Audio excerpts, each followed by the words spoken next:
Tonight? No. That's no. Yeah, That was your, we'll wait till no. That was like a mom thing. Are you wearing your mom jeans? No. No. We'll wait till January. Sweetie. We'll wait till after Christmas. No. Okay.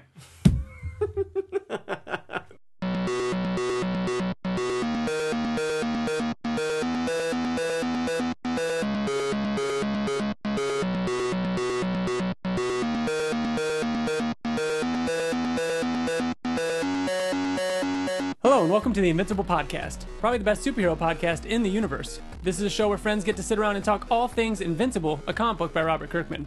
This is episode 46, and today we're going to be talking all about issue 143, the penultimate issue of Invincible. I'm one of your hosts, Ryan, and joining me today is Bill. Hi, everyone. And TJ. Oh, hello. How are you guys doing? Hello. Good. Oh, we're doing all right. Yeah, It's been busy. It's a little chilly in here. I just took off like 2 layers. 4 layers. Ryan's Four? naked. Ugh. Ryan looks like he was just battling Thrag on the sun. Oh, nice. Yeah, I know, nice. right? Yeah. It is almost Christmas. This is our last episode of 2017. Oh, it is. Wow. Mm-hmm. That's special. It is. Wow. What a year it's been. It has. This has been the year of the end. This has been a year of has every issue been on time this year? Every single one of the end of all things has been on time. Yeah. Yep. Not one delay. So yeah. Other than that, we saw Star Wars. Maybe at the end of the episode we'll talk a little bit if we want. We'll see. Did you guys see it twice? I'm seeing it again tomorrow. I'm seeing it again Saturday. Was it the second time?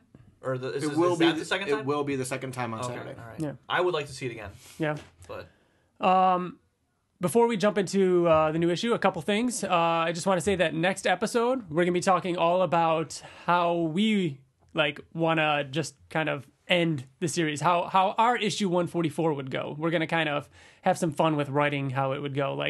And it's going to be very much written by Ryan Sidoti, written by Bill Hague, written by TJ. it's going to be structured. We're actually going to have stories where we have homework for this one. Yeah. Like this character, this happens to this character, this happens to this character. Because Right. this is the We're just last going time. to describe it. It's not going to be like a script. No. Yeah. This is the last time we're going to get to guess the end or play with the end play with it because this is it. So I think next episode we're going to be doing that. So if anybody wants to write in and give us your ending, we'd love to hear it. Write the last issue of Invincible. We want to hear it. And again, it's going to be fun too. Some of it might just be goofy. Some of it might be, just weird. Yeah, we just want to have some fun with it. And we've actually had Ryan Ottley's drawing all of our ideas too. Yeah. He's going to draw every single one. Look forward to that. Mm-hmm. You're a silly goose, Bill. It's true. You're a silly goose. Okay, a couple news items before we get into this. Speaking of Ryan Ottley, he was drawing the final hardcover, and he teased that a lot. He showed a bunch of that. A couple images of that, which is pretty exciting. I'm a big fan of the hardcover, so it was cool getting to see that. Mark Morales today. Yeah, that was the other Morales, thing. He posted he did a play on Ottley's tweet of the last writing page. the end.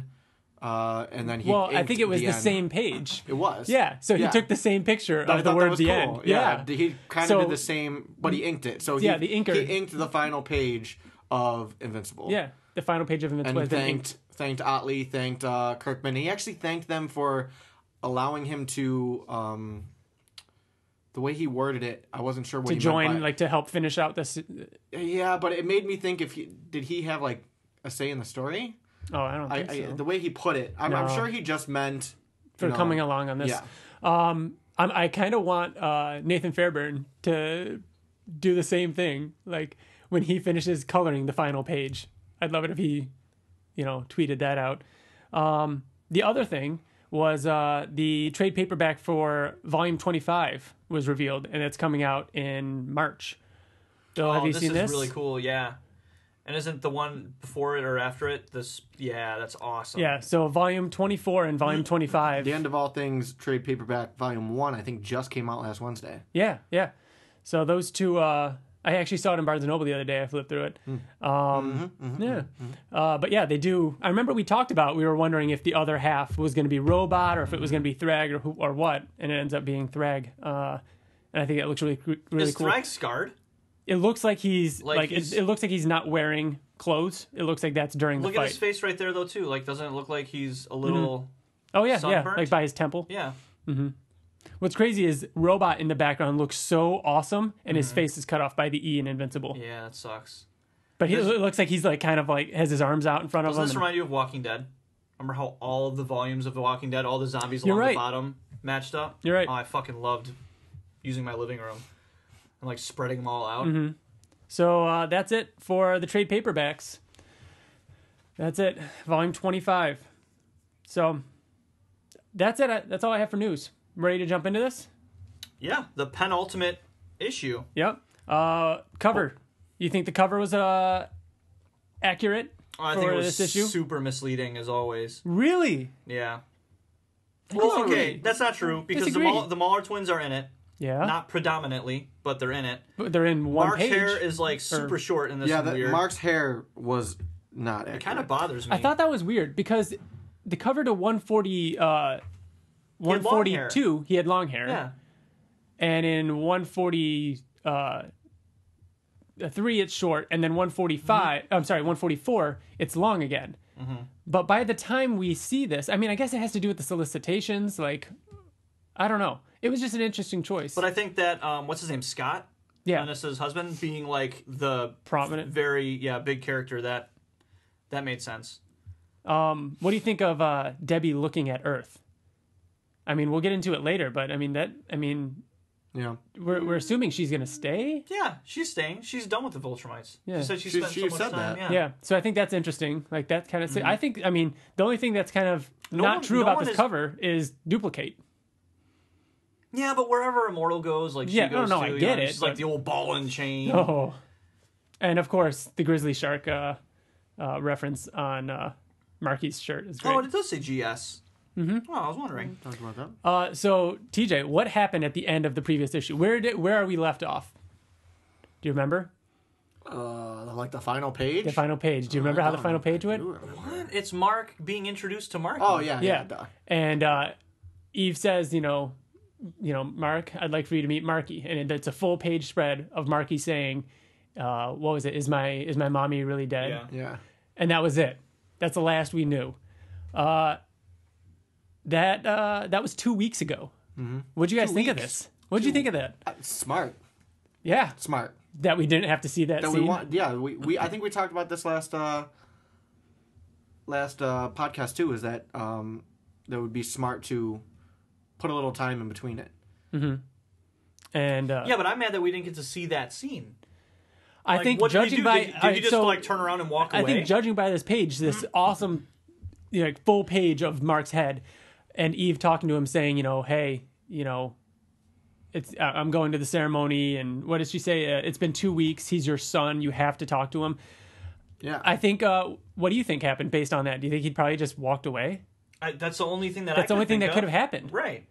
So, I think it's more impactful that we didn't see that, and it's just been 2 weeks. I take it as he was in shock and just kind of Yeah. like. Like, look at him. He's like stoic in that image. His Mm-hmm. dad just died. He just the robot war happened, and then he was told that he had a son. Based on like he was over the rape, for the most part. Like he kind of finally got closure with Nolan on the ship and everything like that, and he had worked through it with Eve and everything. He's not really over it. You don't think he's over it? No. Over the rape? Yeah. I think he. I think that it came back at You him think again he's like because still dealing with it? I mean, even Well, when right he's now having- is what I'm saying. I think it came back. I think that like now he's forced to deal with this again. Right, again. And it's this burden that he had yeah. kind of let go a little bit. But is he though? Because we'll just Well, get into yeah, it we should because just get into it because now we'll talk about that when we get to it. But that's actually kind of a ways off. So. All right. Well, yeah, but the next we got to talk about the next page, the splash page of all the Viltrumites kneeling down to Mark. I love that page, and I love Tara. what makes Daddy so special? Yeah, Yeah. kind of a dual meaning. I like this page just because it was. I mean, it's been years and years and years coming, and Mark, who, like he said to Debbie on like the next page, remember how you yelled at me for reading comics on the toilet, and now I'm fucking leader of the Viltrumites. Yeah.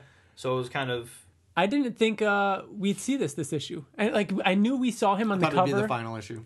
Yeah, we know the cover for the next one is him wearing that garb. Yeah. So I wasn't expecting that. So when she said we have to go to the ceremony, I assumed it was like a memorial ceremony for Nolan or for Anissa or like those who died or whatever. So that was a cool shock. When I seeing all saw that. because I thought it was going to be in the final issue. I was kind of disappointed when I was reading at this point, because I'm thinking to myself, "Oh, I think we've seen the last of Invincible in costume," but I was wrong. Yeah, we did get to see him more. This also shows how many Viltrumites there actually are, because it gets to the point where you see the back of their heads, and then it just gets to the point where they're not even just dots; it's just a solid color. Yeah. So that's important, I think, come later on in this issue. Eve's hair. Yeah, she's on looking point. good. Looking good. Mm-hmm. Yeah, that looks. Yeah, her hair does look great in this. Wow, what a thing to say. That's something Liz would say. Don't worry, Liz will be back. All right, going on to the next page, we've got the gravesite of Nolan Grayson. What do you guys think of this? I liked it. It was, like I said a second ago, like it's a really good callback. Mm-hmm. Debbie, I think it's necessary. Yeah, Debbie being done with... Like, she didn't even go to the ceremony. Yeah, she spent so much time with Viltrumites that she found it unnecessary, and she just wants to live life on Earth, I think. Mm-hmm. I would have thought that Nolan would have been buried next to the other Guardians or something like that, but then I thought that probably would have been weird. You know, I almost think that would have taken away from this scene. You see his headstone and then you see all the Guardians he killed, you know, like... I almost think that it's even weirder than the fact that he would be buried on Earth. He was the leader of the Viltrumites. You know what I mean? There's no Viltrumite. But I think that's... I know. I was just about to say, but then again, there's no real place for them to bury him. But... And the only other option would probably be what happened to Oliver. But there's there's no traditions that they have of, like, people... I think this let them off in space or something. I think like this is intentional though, because I think it's Yeah. Go ahead, Bill.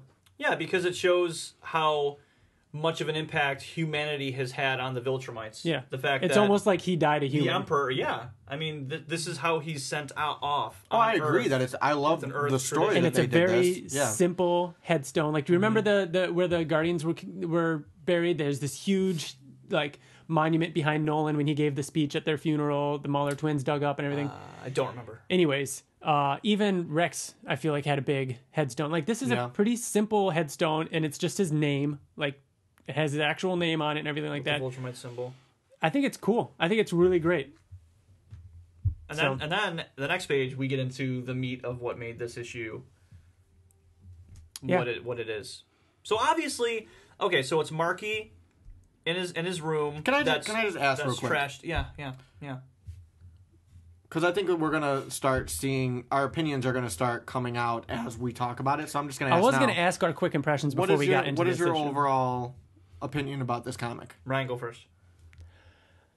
No. I finished it and I thought, other than the fight with Thrag on the sun, it was one of my favorite issues. This entire End of All Things. Wow. I liked it a lot. I felt like it kept ending. Like, I was like, oh, that's the last page, and then I turned the page and it kept going. Okay. I liked it a lot, but I think that's insane to say that it was one of the best of all 12. But no, I enjoyed it. I liked it a lot. There's so much story in it. No, I know. That's another issue. That's a whole other. I love that though. I love that. I like sometimes I don't know. So, I feel like I'm more of a fan of story than I am. All right. So we're across the board then, because Bill. So where I am, I'm assuming is okay. No, I liked. This was one of those issues where I liked everything that was happening, but I fucking hated the end. Oh yeah, I honestly didn't think that would be the cliffhanger. Neither did I. I thought there was going to be at least one more page. I was going to say that too, because there would be like a splash page, and I'd be like, "Oh, that's the end," and then I turn the page, and I was like, "Oh, there's more." Yeah. And then when it ended, I turned the page thinking that why would like it this end is like how that? the second to last ends. Yeah. Which we'll get into. We'll get into that issue when we get to it. I imagine the next page after that is Mark just saying, "Okay." You know what I mean? But I mean, not really. We'll get to that. We'll get to that. Like you freaking raised them. All right. So moving on. But yeah, so Marky freaking out. Well, he's upset, obviously, because of the conversation that he had with Mark. So now, do you think he knows that Mark is his I dad? don't know, because we find out later that he didn't. So why is he freaking out? Well, Scott is saying, because you know why? Yeah, because he's saying, "I miss your mom too. I miss her so much. I don't mother understand. died. I know you don't understand a lot what's been happening lately."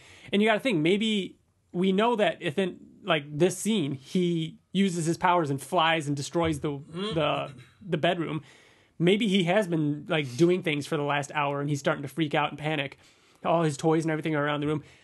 Am I the only one that anytime there's a scene like this, yes, I look, zoom in? I zoom in. You're not the only one. I look for all the little things that Ottley could have hidden in there. Yeah. I see the skull candy the skull candy headphones. That's really the only thing I caught though. I didn't see anything.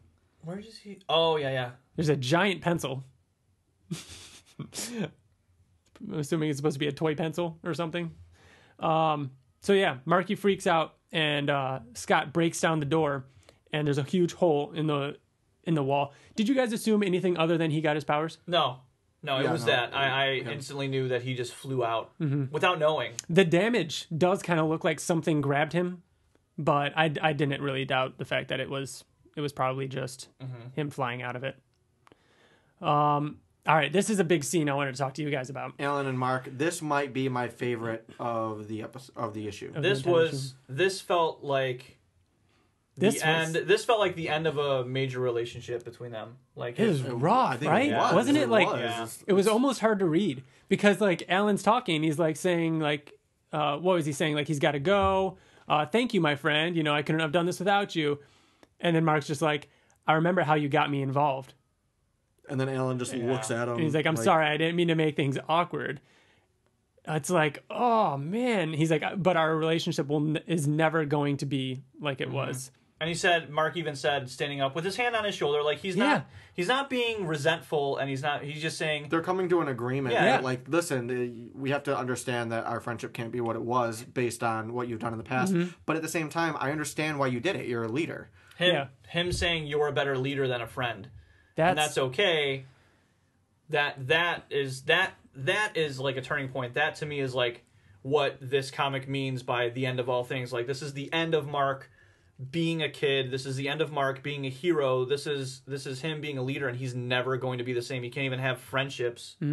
Granted, what Alan did was fucked up. Do you remember? Like, do you remember how fucked up it's been so that long was? since that happened, but that's how the first issue of The End of All Things ended. There should be consequences for that, and I love the fact that there were. And I this didn't series like has always before, I honestly thought that there wasn't going to be. Yeah, and this series has always had consequences for actions. You know, whether it be the fight between Nolan and Mark in the city or anything. This is a consequence that's actually coming to fruition, and I thought it was handled really, really well. I love that Alan was like, well, that's a sacrifice that I can live with for my people. Yeah. Because he's even saying, like, I didn't do anything that I was doing necessarily it for my regret people. it. Yeah, he doesn't regret it. He understands that he'll do fucked up things to protect his people. It's such a weird situation. It's so cool to read it because it's like they're both okay with it. They're both like, yeah, this is how it has to be. I'm starting to maybe see what the conflict could be in the next issue. So it gets. Should I read it? I think it gets teased right here. So Alan is about to leave and he says, "Wait, I assume that because you believe in what the coalition stands for, that I can count on you and your people if we ever need you." And then Mark says, "Of course, unless it endangers our people, they're my priority now." Yeah. So he essentially says, "Yeah, but if you're just going to use my people as fodder, fuck you." That is, I think, in a lot of this issue, it comes up several times what the importance is now and what Mark's job is now.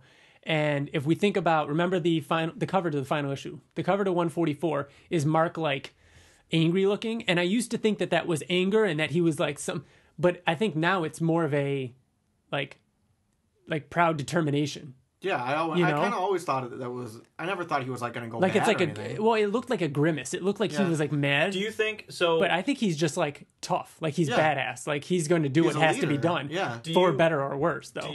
Do you think that the next issue there could be a major conflict between the Coalition and the Viltrumites? No, I don't think there's going to be that will end that relationship. You think that the next issue's? Well, never mind. I don't think the next issue is going to have much conflict. I think. Well, let me ask foreshadowing right there. I think it's going to be a lot of wrap up and then the epilogue. Let me ask you guys this: do you think we will see Alan in the last issue, and to what extent?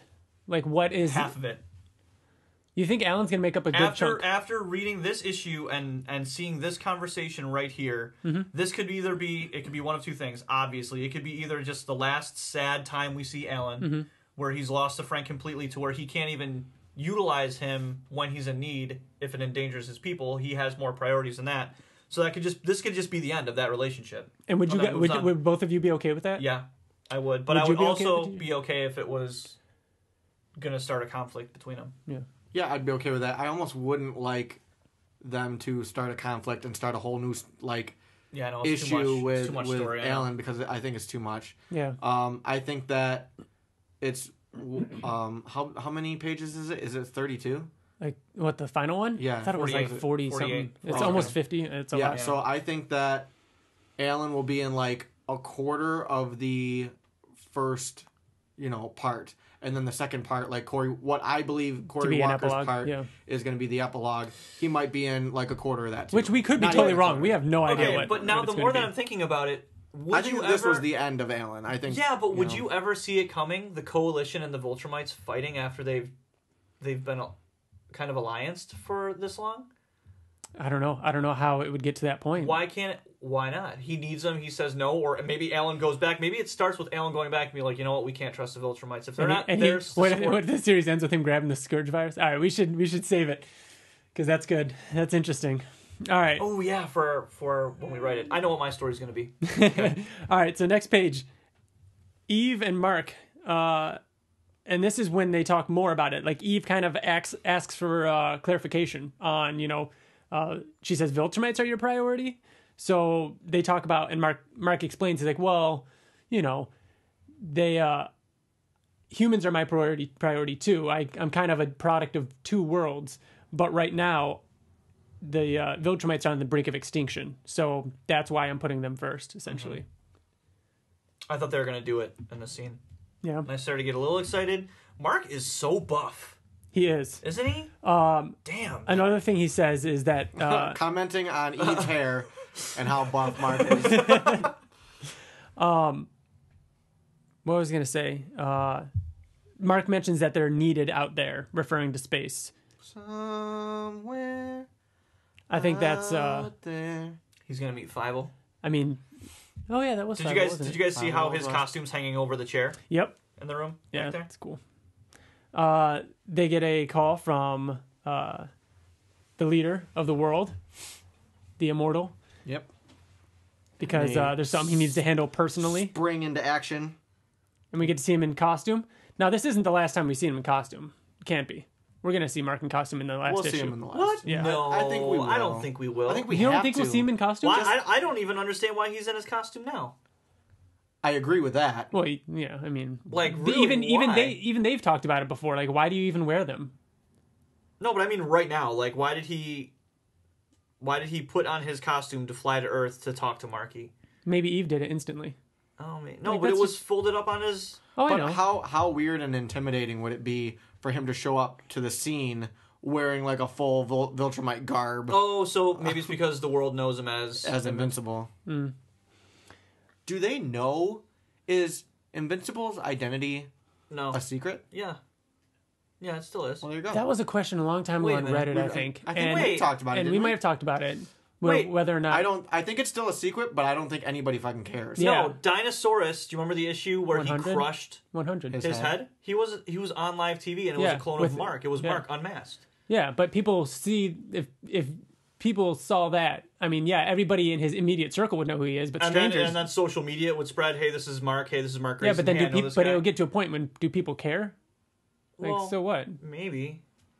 You know? I don't know. I guess that's just one of the... That's one of the interesting things that question. I was always curious about is identities in the Invincible universe aren't a big deal, whereas most other superhero comics it is. I feel like it could have started out that way though, because like the whole teen team, nobody knew who they were. It did. One of the first issues, like Eve and Samantha, or Mark and Samantha, like they would, they were in the same class. Like they had secret identities. Yeah. I don't know. That's interesting. I love this scene of Eve and Mark flying to the scene of destruction, and Eve blaming Mark, saying this is your fault. You should have talked to him, and Mark saying that it's complicated. How do I talk to him? Like, what do I say? How do I tell him who who his parents are or how he was conceived. How he was conceived. And Eve's like, we never told Tara how she was conceived. It was such a good point. Yeah. Like it was such a good point. Like, I don't wake up and I'm like, hey, Riker, one day this is how you were born. Like, you know what I mean? Yeah. It's a good point. And I think that puts a pin in the rape portion of how Marky was conceived. Like, it doesn't matter. He was conceived, to what we were regardless. saying before, is that, like, do you think that them talking about this did that make you feel like Mark was still dealing with it? Because I felt like he's wrapped it up. No, I don't. I think he's still struggling with it. I think he struggles with the entire issue. I think it will always be something that he's... Yeah, but I don't think that it's like... That's why he didn't talk to Marky in the first place. Was because of he just said that's why. Like, I would have it if it were me. I would have a difficult time. No, I understand that. That creates a difficult barrier in his relationship with his newly found son that he never knew existed. Which are you referring to specifically, TJ? The fact that it was of rape? Him dealing with the fact that he was raped. I think that is something in his mind, but I think more so it's the fact that look what missing the first 5 years of Tara's life did to Mark and how it destroyed him. He did it again. You know what I mean? Like, not only the fact that the cause of the conception, he missed out on his son's life again, like a child's life again. Right. Like, I think that is almost even more so. I agree. That's what I'm saying. Yeah. I thought Bill was saying that he's still dealing with the fact on a personal level having nothing to do with Marky.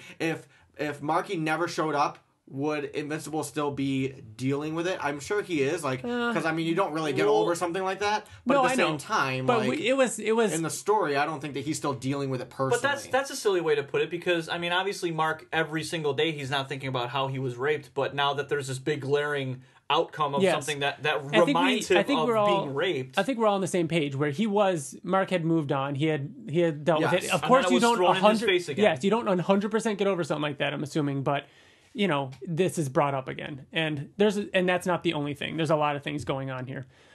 This splash page is awesome. Yeah, I love this page of Marky just in chaos. Like what? Could you imagine being 5? And just having these powers that you can't control. You have no idea what's happening. Can you imagine being 5 years old and a policeman pointing a gun at you? And shooting And you? the first thing I thought of was, why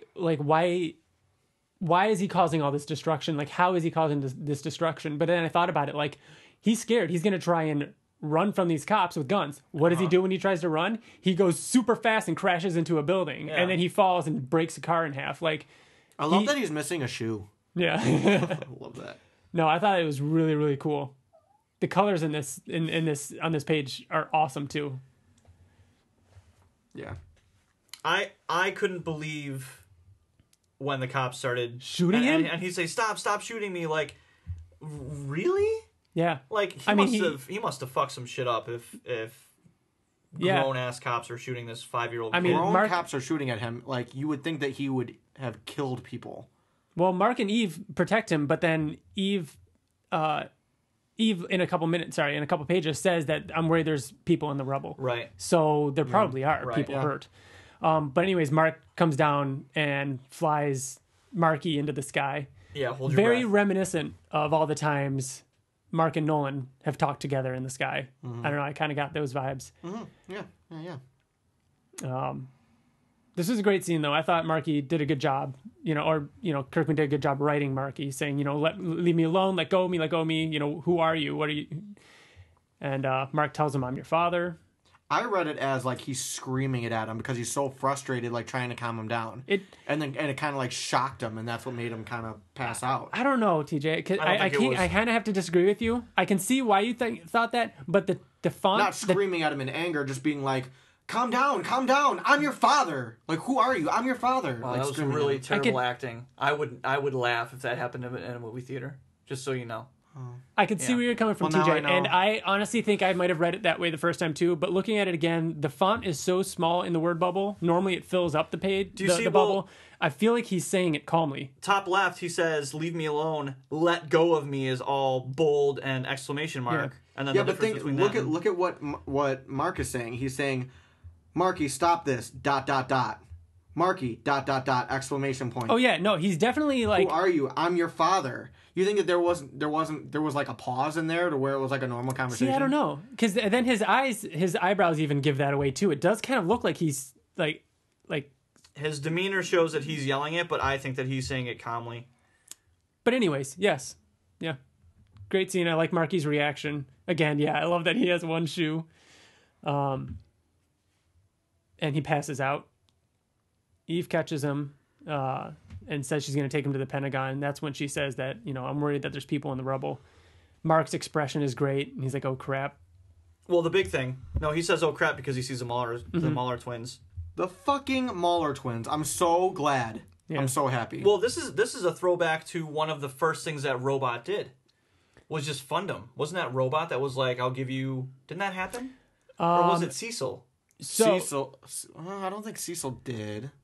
That's what Cecil did with like villains, but I don't remember that, but in issue 130, when Mark and Nolan go to Earth to talk to President Rex, we get the Mauler twins in a small panel. When we see a lot of cameos of other characters, and it says, and this is Rex Robot talking, saying, and it's not just the ones you knew as heroes who are helping in the efforts. Even the villains have united under my leadership for the good of all. And it shows the Mauler twins cleaning up rubble with Monster Girl and Monax. Mm-hmm. And before that, I'm pretty sure they were still villains. And so I think... for some reason... somebody else... I feel like I remember... Robot or it being a conversation, or it could have been Cecil. Who is it? Caesar Barroso on Twitter said the same thing. He said, I'm pretty sure I remember the Maulers becoming good. I just can't remember when. Yeah. I don't, but I will keep looking. I don't remember that though. Because they made a point to show like Mark was wrong, but you're saying Mark didn't know? Right. Yeah. Anyways, I thought this was really cool. TJ, you were starting to talk about it. Yeah, I don't know. I think it's kind of reminiscent of the... I mean, this is the second to last episode. Yeah, right? This is the second to last issue. That's what I was about to say. And I think it's reminiscent of the second, you know what I mean? The second ever. Issue was it the first? No, it was the cover of the second issue is the Mauler twins stealing game boxes. It was the first time that Mark ever flew. Yeah, so the first episode was him flying. Yes. Yeah. It ended with that? Did it end with that? No. Oh, we should know this, I feel. Yeah, we should. No, I mean, the second one is him going out. I thought it was... I was thinking the first one was him putting episode. the mask on and fighting Titan. Right. The second one was him laying in bed and him saying, screw this. And he gets out of bed and flies in his pajamas, sees the Mauler twins, or one of them, stealing. And then the teen team shows up. Yeah. And then he sees her at Eve at school. So that's definitely the second issue. But yeah, that's cool though. The second issue ever and the second to last issue ever feature the Mauler twins. Yeah. Definitely a cool callback to important villains who are no longer villains.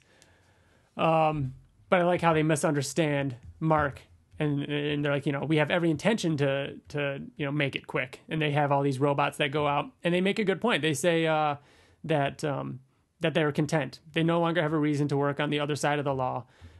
They have all the resources needed for their experiments, so all they ever wanted was to conduct their experiments.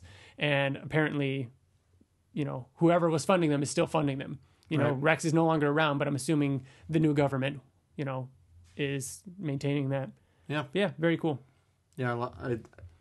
I love things like that. Mm-hmm. And I think that's, season finales of big shows, like, the ending of long book sagas, when they do that with the final, which is what I'm hoping for in the final one. I definitely think that we're gonna get cool things, and maybe not necessarily like him on a toilet reading or something like that, but we're gonna get callbacks. I think we got to that the this first. issue. Yeah, we got that with Reboot, but there's gonna be things like that.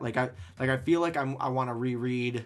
I probably will anyways. I was gonna ask you guys, but do you want to try and reread the whole thing in the next month? Before the last one. Yeah. Before the last one? No. In 1 month?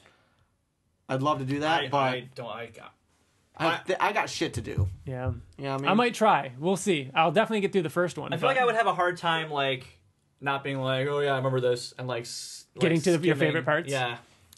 From 90 to 100. All right. From here we've got the Pentagon. And I love this scene. Scott showing up to check on Marky, and Eve saying that we're doing the best we can. And, Scott just saying that he's scared. And then after that, we've got Robot Brain, which I predicted that... No, go ahead, TJ. What else? I just wanted to go back and say something about the scene with... what's his name? Scott. Look at the fear in his face when he sees Marky. Like, he's kind of being held prisoner right now. Not necessarily prisoner. He's being held because he's unsafe, but... He's like screaming, like he's scared. If you look at the look on his face, like he's concerned. He is more Marky's father than Mark is. Absolutely. And the seeing how scared he is, like if I were like down the road, long term, I want Marky to be with Invincible. But in this moment, you want him to have his father? In real life, like I feel like if this were real life, I'd be like, fuck you. Like he should be with the person who raised him. Yeah. Yeah. I want that. You want him to know both of them. Yeah, but me being selfish and me knowing Invincible and him being who he is, I want that for Invincible. I want that for And Mark. I like how Scott says, Anissa and I should have told him. I see now that we just wanted him to feel normal. Could you imagine all the story potential if this comic kept going? And if Marky was like... Oh, I know. Like Dude, are we going to even see or whatever? Tara and Marky interact? You know what I mean? Like, yeah, that's definitely going to happen. I'd like to think so. It's possible that's not. We only got one issue. Yeah, but it's so long. How many pages has this been? How many pages? I don't know. 24. I don't know. All right. Robot Brain, Bill. I just love that he came back and that he's still like the same old robot. Yeah, I wasn't. I think I predicted that we weren't going to see it again. Yeah. That it was buttoned up. So it was a surprise for me to see him, and he's just like, the Viltrumites have to leave the planet. This is just the beginning. Yeah. The rest are ticking time bombs. Now, Eve, again, the voice of reason, or not even the voice of reason, but I feel like she's the voice of, I don't know, logic. She's the voice of the readers almost in a lot of these issues. Her saying, that's bullshit. Not every child is going to react. We can train them. Like, she's covering all the bases that I think a fan would say, no, this is a planet filled with superheroes. Like, what makes this any different? And Mark just saying, no, I agree with Rex. And he just says that it's too much to manage. Yeah, it's too much. He's like, with the new Viltrumites, Thrag's army that we have, plus all the offspring on this planet, it's just unimaginable. Mm-hmm. It's too big a task. Like, we have to leave the planet. He says the truth is we just don't belong here. None of us do. And then it cuts to all right. So the final 2 pages. The first one is back at the Viltrumite ship on the moon. Or base, actually. It's not even a ship. It looks like a base. There's a lot more than just a ship. And it's Mark and Eve talking again.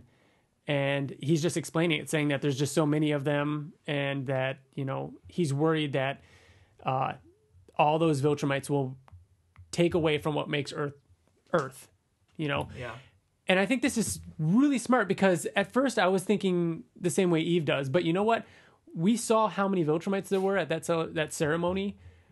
We know that Viltrumites mate with humans and produce a Viltrumite ability, offspring, right? Mm-hmm. It's only a matter of time. Like, this would, change Earth completely.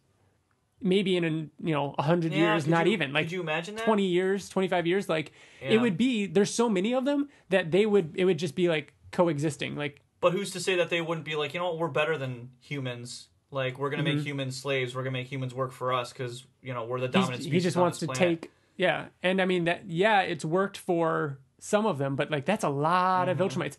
More than half of which probably were raised by Thrag under his rule. Right. The being bred to be, I agree with this decision. That it's one of those things where I don't want to, but it makes sense. Yeah, a lot of sense. Too much harm could come from it. I prefer this decision. Like, I'm glad with this decision. Yeah. I don't know. I really liked it. Then the final page. They're actually leaving. They're packing up. Mark's standing there wearing his garb, and Scott walks up and tells Mark that he's not going with him. And he even says, me, Molly, and Marky are staying. And that's how it ends. I turned the page too. I was expecting a little bit more. So what do you think? So very abrupt ending. Yeah. Pretty shocking to me for the second to last issue. Yeah, that's what I was expecting something, and again, expectations are a terrible thing. Oh, I know. When it's the last of anything and your expectations are too high. If you're not sure about that. But I don't even think that this is a good cliffhanger for a normal issue. Like, it would have just been like, I would have done the same thing. I would have been like... So the only thing that I can think of is, I feel like this has more impact than we realize right now. So... what could this possibly mean? I think it's going to mean that Marky is going to stay with Scott. I think so too. But I mean, if that's the Either case, that or that's still not a great way to end. What if he becomes the new Invincible? What if Mark? What if Mark is who Immortal sees is not happy with this? Like, what if he disagrees? Which I don't absolutely will disagree.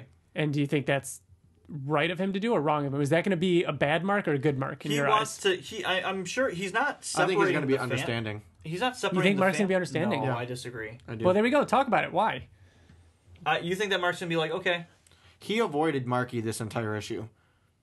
He still has only had one conversation with him. But the problem isn't... Why would he fight for someone who, he's been avoiding for 2 weeks? It has nothing to do with who he is. It has everything to do with what he is. He doesn't want any Viltrumites on Earth to create any problems. And this is a damaged Viltrumite. Like, this is someone who is clearly confused, angry, young, impressionable. Like, he cannot stay on Earth. And Mark's thinking long term. When Marky grows up, he's going to be able to have more Viltrumite offspring. Yeah. No Earth. They cannot stay. I would not be surprised if Mark banned them from going to Earth for that reason. Wow. Think about how dangerous that is, though. Yeah. Because all it takes is one rogue Viltrumite. Mm-hmm. One rogue Viltrumite to get other Viltrumites to think their way, and then to be like, this planet is perfect for us to just take over, mate with, and look at what one strong Viltrumite can do to Earth. I understand what Mark said about, like, the Earth is Earth because of humans that live there. Mm-hmm. But I mean, Viltrumites leaving Earth is not going to make Earth normal. This is not a normal human universe. There are dinosaurs that can talk on this Earth. You know what I mean? Like, there's aliens all over this Earth. They're not Viltrumites, but it's still not going to be normal. But that's one dinosaur that can talk. Imagine if there were billions. I agree with you. No, just one. Just one little boy dinosaur. Yeah, but that one little boy dinosaur can mate with other people and make dinosaurs. That, but I mean, it's not... I think that's definitely going to be a conversation that's going to be had, but I think it's going to... Scott is going to be staying with Marky no matter what the situation. I think so. Yeah. Whether Scott goes into space, I don't see that happening. Separating. Though. I just don't see Scott leaving Earth. I don't see Scott leaving Marky either. I don't see them separating. I think the fact that we're so torn on this is why this issue ended this way, and I think it is going to have a huge impact on at least half of the next issue. Is going to deal with Marky and who he is and who he's going to become, because that ultimately, like you said, Bill, or even TJ, Marky could become the Invincible of this Earth. Yeah. What if he was the Invincible that Immortal knows? I mean, either way, it still works. Whether he is or isn't. That's a really good point, TJ. Oh, thank you, Bill. Thank you. It actually is a very good point. Someone made that prediction, though, in an email or something like that, right? No. Or was it you that said it? No, it was Ryan that said it. Ryan, you said it. No. But yeah. Interesting, though. Right? We will never get another second. We'll never get a cliffhanger issue. We won't. We'll never get another cliffhanger. Wow, that's crazy to think about. That makes me even more mad. That is the last cliffhanger we'll ever get. In Invincible, yeah. Hey, wow. It could be Space Racer and Thrag. I would take that. What if it just ended with him racing through space with a fucking... Which, by the way, they were so impactful in the first half of The End of All Things, and they've just been gone lately. Thrax, what's her name? Thula? Thresha. Thresha. I was going to say Thraxa. Thula is Oliver's wife. Also someone we haven't Invincible's seen. Not but even she's in the on, last issue. she's on Telescria. So we haven't seen Telescria since fucking before... One thing I kind of expected, if you would have asked me a couple issues ago, was the Battle Beast prophecy. I stand by that's what Sean that Makowitz it's not meant. going to be in the final issue. I don't think. Really? Yeah. I hope you're right because that means it's in other media. You think it's going to be a book? I think you it's think gonna be a that's book. going to be the book? Yeah, Or a it's gonna be book. spin-off. Who would buy that book? Fucking me. You and like maybe 2,000 other people. The first Invincible book has to be for people who have never read Invincible 2, I think. Yeah, it can't be a Battle Beast. And it could be. Oh, I mean, I guess it could just It be a sci-fi absolutely book could that be. ties into it. Yeah. It stands on Why its own. couldn't they give us just one random panel every like 5 pages of just like a little baby tiger? You know what I mean? Or something, like a little tease. We never saw what that? happened of the... Yeah, you knew I was gonna make fun of you. Tease. A little tease. Oh, sweetie, no. No. We never got... wow. We never got any closure, I guess you could say, on the Battle Beast planet. I mean, we're assuming that it's free of Thrag's rule. Yeah. Yeah, but it's got to I be don't in need turmoil. more. Yeah. They allowed it. Yeah, they allowed it. The They the killed leader was Emperor, murdered. yeah. Yeah. I don't need more from that. Yeah, I guess not. I mean, I don't think we're going to get it. Yeah. But all right. Want to read some feedback? Or do you want to take on the next time, Bill? Oh, yeah. Let's do the next time. Our final next time, Bill. Oh, the final This is it. one. No. I'm going to do it right It's now. not true. That's impossible. Star Wars. You didn't know. The Empire Yeah. Strikes Back. Yes, I Fucking did. know. Yes, I did. You didn't know. Look Yes, at I your did. stupid face with your nose and eyes and lips and fucking skin. Go ahead, Bill. Next issue. The End of All Things. Conclusion. Final issue. Everything since issue 1 has been building to this. Nothing can prepare you. Good job. Oh, man. Good job, Bill. Nothing can prepare us, and everything since issue 1 has been building to this. Dude, it makes it sound like the last issue is going to be like fucking insane. Right. But I still feel like it's just I going think to it's be gonna a be wrap up. relatively- And I'd be fine with either one. Okay, so now that we've finished going through this issue, I loved this issue because we talked about it last episode, or last new issue episode. We had no idea what to expect going to this issue. Mm-hmm. This felt like old Invincible. It did. For the last 10 issues, we kind of knew what was coming in the next issue. We knew that it was like, okay, Mark's plan for like 5 issues. Then it was like, okay, gotta fight Thrag. Is Nolan gonna die yet? Yep, there goes Nolan. Mm-hmm. All right, now take out Robot in the Robot War. All right. We had no idea what was coming. And like TJ said, it had several like beats. Like we got to see, we got a lot of callbacks to earlier issues. I mean, Debbie referenced issue 1, the Mahler twins, kind of reminiscent of issue 2. I don't know. I thought it was great. We got a little bit of everything. That moment with Alan. No, I love this issue. Yeah, the moment with Alan for me, I think, was a highlight because it made me question what the next issue is going to be about. Mm-hmm. Which, do you want to go over final predictions? Quick ones, and again, this has nothing to do with us coming up with our Yeah, own this has fun nothing to ending. do with us. Yeah. Oh man, I don't know, man. I'm having a hard time. It's double the length of what we just read. Yeah. Think of that. TJ, predictions?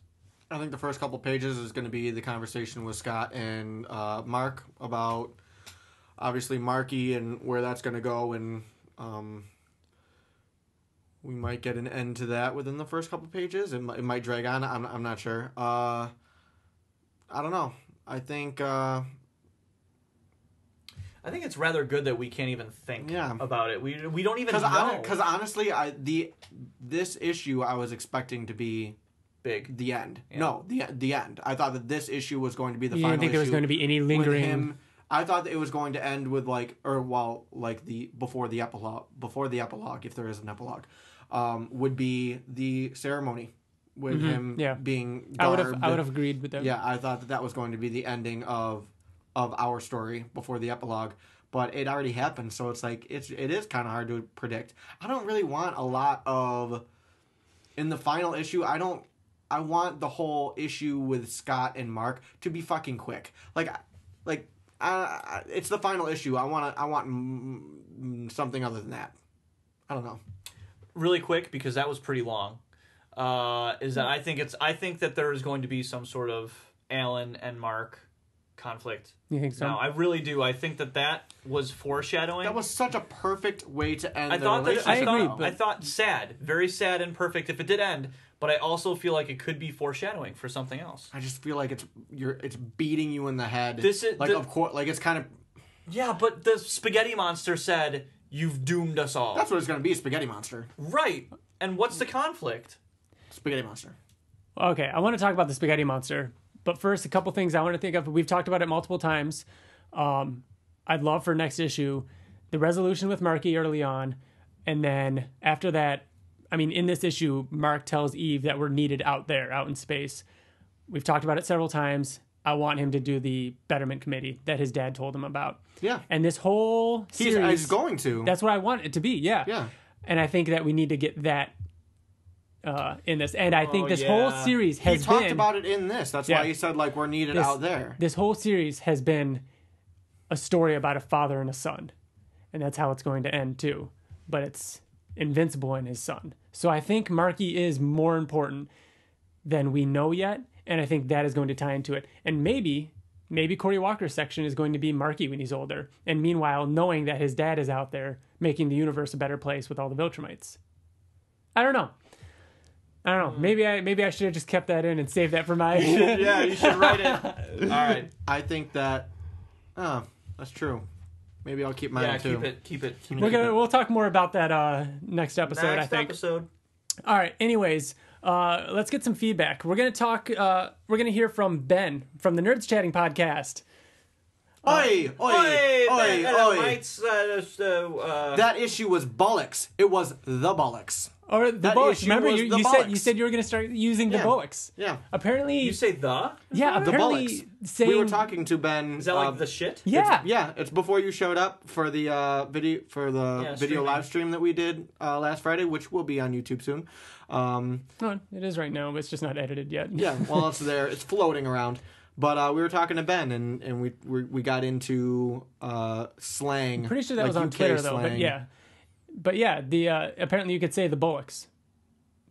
Yeah, and it's like in church. Apparently bullocks is a bad word too. Because I had heard before that bullocks was like was a swear word, and so was bloody hell. And he wrote back and he said that bloody hell is worse than bullocks, or is that? Did I get that? Yeah, backwards? this was the response to something that. Yeah, we asked on the air, and then I'm more surprised than the before bullocks. Yeah, I know, right? I never knew that either. Anyways, Ben from the Nerds Chatting podcast, and remember, guys, if you're not following them on Twitter, and they do a hashtag Daily Invincible cover, and they're going to be wrapping that up soon and going over all the final covers leading up to the final issue. But anyways, Ben says, "Hey guys. Well, we have reached issue 143, and what a weird issue. The artwork was on point, yet the story felt, I don't know, off to me somehow. Almost like they've left too much to tidy up in the last issue. Conflict with Alan, in parentheses, I hope they're not setting him and the coalition of planets up as an opposition with his squinting eye as he said goodbye. His eye is also squinting on the cover of issue 144. The conflict with Marky's dad wanting to stay behind and not really build a relationship with Marky. Mark not wanting to build a relationship with Marky. Ben goes on to say, I loved the splash page of the Viltrumites kneeling before Emperor Mark. He loved Marky wrecking the city and Mark flying in to help out. It just feels like there's too much left to resolve. I say this knowing that the last issue is double-sized. Maybe I'm just sad this is all ending. Can't wait to hear the show.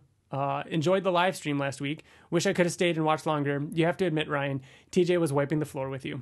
Ben. I don't know about that. I don't think I have to admit. I mean, I think I held my own. You're talking about the video game? Yeah. I feel like you actually won more matches than I might have. And I feel like the majority of the time that I was doing awful is when we were really trying to talk about different like character costumes for an Invincible fighting game, and I was like, I'm not really paying attention. I couldn't multitask. Who helped us with that? What was his name? Jagado. Jagado. I think it was Jagado. I'm going to look up his name because I'm going to give him a shout out. He was helping us because we had never played Injustice 2 before. And so I had beaten the game, but I never played. Oh, well, yeah. I had never played Versus or like. Yeah, we never fought against each other before. Story like, mode, and then I set it down and I never picked it back up. Are you talking about the cricket from Pinocchio that helped you? Isn't that his name? Geppetto? No, Geppetto? that's Jiminy. And that's Jiminy that was the cricket. Jiminy Cricket. Who's Geppetto? Oh, Geppetto his dad. Geppetto was the doll maker guy. Yeah. Yeah, Jagito. I don't know. Thanks, man. You helped us out, and you were hanging out with us during the whole stream, and it was a lot of fun. But yeah, what do you guys think? Ben said that he felt it was a little... I mean, Bill, I think that's kind of what you expressed at the beginning of this issue, this episode. But yeah, I feel like there is a whole lot to wrap up. Yeah, but again, I just don't know if it's because my expectations are getting in the way, and if by itself it would have been an okay issue. But he said it right. There's a lot of tidying up to do for one issue, which makes me mad because why can't they take another 4 issues? Like, it seems like there's still a lot more story that they're creating. Looking back, I really feel like the plan, those first 4 or 5 issues or so was maybe a little too long. But I guess we'll get to talk about that more at the end. Yeah, you're right. I would like to read the whole arc again. Yeah. To kind of I've done that a couple times leading up, out. and that's definitely what you should do before the final issue. At least read the 12 or 11 leading up. TJ, you want to take one? Sure. Mark Sylvie wrote us and said, "Hi, Invincible Podcast. Hi. Hello. Also..." That's literally all he said. Oh, really? Mitch he sent it to us on accident, and then Mitch Crescent wrote in or messaged me and said, "I don't know. I get why Mark has to leave Earth, but it still feels wrong to finish off the story anywhere but Earth. Side note: love how the Mauler twins went through a huge off-screen character arc. Laughing, crying face. Do you think it feels wrong to not finish on Earth? Which I don't know. I don't know if it necessarily will. I still think we're gonna see. I think we're gonna see Earth. I didn't think it was. Yeah, I think we will see Earth, and I don't think that it was like a story about Earth either. Like, I mean, like that was a. Like him saying in this issue, like, this is what makes Earth Invincible great. Like, changed yeah, I understand when that. It wasn't but, about Earth. I mean, we went through how many issues, single issues, did not take place on Earth? You know what I mean? There were quite a few of them. That's what I was gonna say. I feel I've been conditioned to not really care about Earth anymore. Like, Earth, I think that's only because Mark left and they moved to Telestria. That's what I'm saying. Like, I feel conditioned. But that's why. But you also have to agree that that's when the series, like, that's when the end began. I disagree. Well, I never saw the end.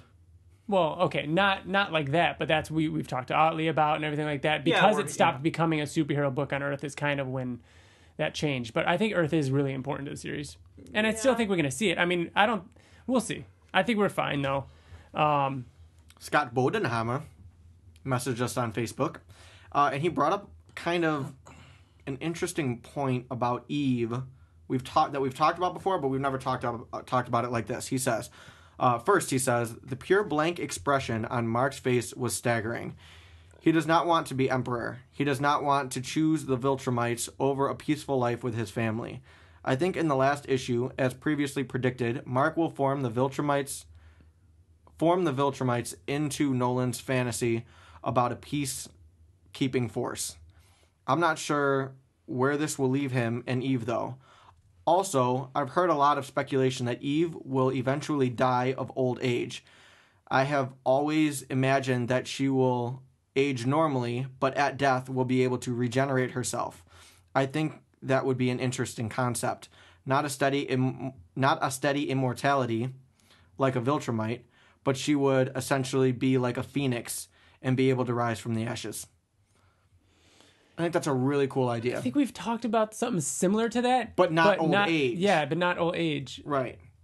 That's kind of a cool idea of, like, she's on her deathbed and she's old and she's dying, and then she can rejuvenate herself. Yeah. Yeah, I think that... I don't think that that's going to be addressed, but that's a really cool idea. No, I think I'd be okay with that. Yeah. When it comes to Eve using her powers to adjust organic matter, that's always a touchy subject. Yeah. But I think I'd be okay with that. Yeah, me too. I think that's a cool idea. Bill, do you like that? We talked about that. You talked about, like, her... That's, being able to... almost die and then just make herself younger. Because it's tragic, or it's... Mm-hmm. Yeah. What do you guys think about what he said about Mark? Do you think that he's saying, did you see the look on Mark's face? He clearly does not want to be emperor. I mean, Mark Mark would vocalize that. He would, in a closed room with Eve, he'd be like, I really don't want this responsibility. And he said that to Nolan, that he didn't want it. Yeah, I think he did say it to Nolan. But I think he's kind of accepted it. Yes. Yeah. I think that's what it is. I think he is a little bit, not resentful, but I think he longs for just the peace and quiet to be with his family on that pink planet with Eve.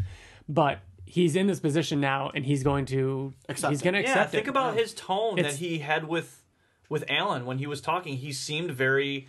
but then there's even the diplomatic almost. But then there's the moments even when he's with Eve in bed saying, like, I have ideas. Like, I know what needs to be done. Like, I think he's accepted it. Yeah, I agree. You know, I think, but I agree with... That he doesn't want... I agree that first page, that look, I think a lot of that has to do with Marky, but this is a huge change. And yeah, I think he'll always wish he can be just quiet with his family. Then we got an email from Jason. Jason says, hey guys, I can't help but feel like these last 2 issues are crammed full of so much that it seems like they're rushing from subject to subject, even though Kirkman gave himself 12 issues to end the series. I think because this is my favorite comic book that it will just never be enough for me. Anyways, am I alone in thinking that Mark is crazy to just move the entire Viltrumite race away from Earth? Does he forget that this is the fact that it's because the Viltrumites were even on Earth that they changed for the better? Without living on Earth and interacting with its people on a regular basis, will the Viltrumites go back to their old ways after a few generations? I think Mark is being naive, or Kirkman is forcing the move over the overall plot. Mark should know better. Not to mention that Earth is full of superpowered people, where accidents happen all the time. I said that. You did. It shouldn't be a big deal that Marky caused a bit of a mess, because we've seen it happen from time and time again. Like when Invincible fought that kid who had been turned into a giant in another dimension. If I remember correctly, I think Cecil even says that it happens more than you would think. This is a world where people and kids get powers. It shouldn't be a reason to move off planet. I almost feel like this is Kirkman moving Invincible and the Viltrumites away from Earth so he can tell more stories in this universe with the freedom of not having to include Mark and his new empire. Half of this series has been Mark making stupid choices. I feel like this is another one. Love, Jason. P.S. After watching all the Future Men, I can absolutely see the 3 main cast members being used by Seth Rogen in the Invincible movie one way or another. There's a lot here. I agree with you, and I think Jason and I would be friends. Okay, so this email is essentially the complete opposite of what I said. Okay, so let me to give it to you a piece at a time. But it makes me mad because it made sense. I know, but we've talked about some of this already. We've talked about, why Mark wouldn't want the Viltrumites on Earth, because they would essentially become Earth. Like, they would just turn it into Viltrum. I mean, there would be no humans left. There would be no humans left, exactly, over time, which I think is an interesting point, and I think that's fair. If Mark demands that Marky can't stay there, then I think Jason is right. Like, that's kind of bullshit. Because this is a world in which that can be. But we've also talked about that where maybe he doesn't want any Viltrumites there because of what can become of it. That's his legacy, though. Like that would be like me finding out I have a son, and then that son, the first thing that he does with his powers is wreck the city, and then me being like, you know what? I don't really care what you do. I'm gonna leave, even though you're my legacy. You're my not responsibility, but you're me. You're my blood. You know what I mean? But you just said it, not your responsibility. I think that the conversation would end with being like, all right, he can stay on Earth, but you're responsible for him. Anything that happens is on you. Any deaths that he may cause is on you. But I'm saying I wouldn't do that. I wouldn't say like, okay, it's not my responsibility. I would feel Mark could. Some sort of... I don't think that he would. I think that if he did, it wouldn't be kind of any... He wouldn't be in the wrong for doing that. Is Mark headstrong? Is he a headstrong person? Yes or no? Yes. He's He's also very understanding. Yeah, but when he comes to emotional, when he comes to a conclusion, he does not change his mind. I disagree with that.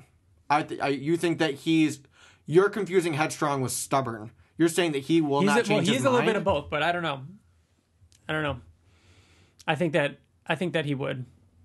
I think that this is the final issue, and we're going to see some emotion in it. We're going to see emotion from Mark rather than just... I understand that on the cover he's got like a stern look on his face, but we're going to see some emotion from him. It's not just going to be like, this is my way and fuck you. Right. Yeah, I agree. He's going to try to make his point heard, though. Yeah, I'm sure he will. And I think that they're going to... the way you're making it sound is Invincible or Mark is going to be like, this is fucking happening and fuck you, and then Scott's going to be like, oh, that sucks. I'm saying that they're going to come to some kind of agreement where it's not going to be, Mark's coming with me or Marky's coming with me, and that's the end of it. Hopefully it's no longer than like a page. I agree. I think it'll be more because it's important. More. Yeah, I think it'll be important. Absolutely. Another huge thing that Jason pointed out, and I love this, does he forget that it was the fact that it's because the Viltrumites were even on Earth that they changed for the better? Without living on Earth and interacting with its people on a regular basis, will the Viltrumites go back to their old ways after a few generations? Yes. I think that any group of people can revert to anything. You know what I mean? Like, it's just Earth can do that in real life now. You know what I mean? Like, it can. Viltrumites by nature are stronger than other races, and that will eventually lead to some Viltrumites thinking that they're better, and then one thing leads to another, and you've got revolting. You've got I think factions this is of Viltrumites. I think it could very easily be a powder keg. It's dangerous. The Viltrumites are dangerous. That's what I'm saying. They are a dangerous fucking race. We've never seen them like this, how they are now. Yeah, and you said it perfectly. It's powder There's keg. more of them now than we've ever seen in all of Invincible. That's true, and this is more. There's more of them now that there has been, and more than half of them only know in centuries anger and fighting and I don't know. It's crazy. We'll see. Wait, so in less than a month, these Viltrumites were following Thrag. Their father was killed. They have a new leader. And they're banished from Earth. Well, they didn't even really know they were part of Earth. Yeah, they didn't even. But everything's new to them.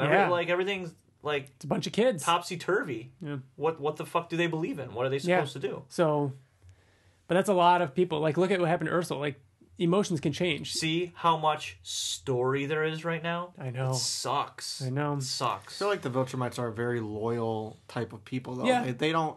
They might have their own opinions and stuff like that, but like Mark said, I'm their emperor. I'm going to emperor the shit out of them, and they're going to leave Earth. The emperor of the shit. But like Jason says, over generations, and look at Nolan, look at Ursula, they can change from their ways. So if they are a peaceful race, there can be bad eggs in it. Oh yeah, for sure. Which is interesting. I think there are. I think that's part of, what makes them. I don't want to say human, but they have a human-like attribute in that sense to where they can, they can evolve into something that's bad or good, something better or worse. That's like saying every single human on Earth is good.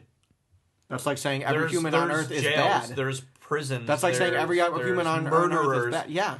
Yeah, but a murdering human is not nearly as bad or influential as a murdering Viltrumite. Yeah, but all Viltrumites have free choice and free. I think you're saying the same thing. Will. In the end, I am saying the same thing. Yeah. In the end, I'm saying it's fucked. I think in the end we agree with Jason that we think some of them could and will revert after a few generations. Absolutely. Whether or not we'll ever see that in the last issue. But you're judging the entire race based on a few bad eggs.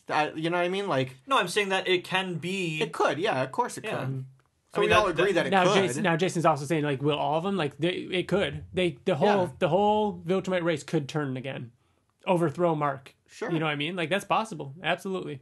The whole by saying the whole, you say the majority. Life, though. That's majority. Like literally right now in real life, the human race can revolt and do that too. And it's just everyone has. I agree. Certain communities, we have different countries because we're not united. Like, so I guess it's fair to say. Earth made them and showed them a better way.